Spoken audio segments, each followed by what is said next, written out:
Hi friends. तर आमच्या शेतात आहे चिंचेचं झाड आणि मी चालले आता चिंचा तोडायला, ते पण चप्पल न घालता आणू आणि पायाने. झाड तर खूप मोठं आहे आणि हे झाड म्हणजे झाले 30-40 वर्ष तसं हे झाड आहे चिंचेचं. भरपूर चिंचा येतात त्याला दरवर्षी.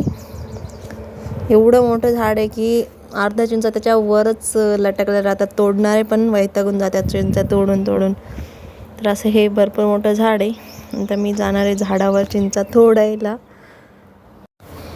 अजून चिंचा काही पिकलेल्या नाही आहे, एक पण चिंच पिकलेली नाही आहे, पण कुठं थोडं गाभरलेल्या चिंचा आहे त्याला. आता बघू शकता तुम्ही, कच्च्याच चिंच दिसते सगळ्यावर. तरी पण झाडावर तर जाऊनच बघणार. भरपूर चिंचा आहे वर, भरपूर चिंचा लागल्यात झाडाला.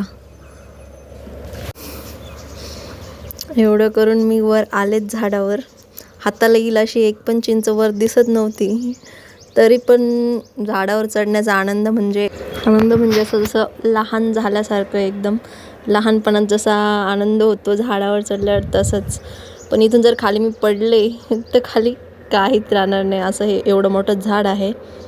फार तर 2-3 चिंचा मी तोडल्या आणि म्हणजे वर दिसायला तर एवढं दिसत होतं की असं वाटलं एक पिशवी भरून तोडल, पण मग एकही हाताला येईल अशी एक पण चिंच नव्हती दिसत. जवळपास लांबून बघायला तर भरपूर दिसायच्या. आणि चिंच म्हटली की बघूनच तोंडाला पाणी सुटतं. बघा किती चिंच आहे त्याला. चिंचा बघून तोडून मी खाली उतरले आणि गेले शेतात. मेथीची भाजीला सध्या भाव नाही, तर ती मेथीची भाजी तशीच चुपटून आणून आम्ही शेळ्यांना गायांना घालतोय. तर ती भाजी उपटली आणि मग मी आले घरी. असा होता हा छोटासा ब्लॉग. तर कसा वाटला सांगा, लाईक करा. Bye bye.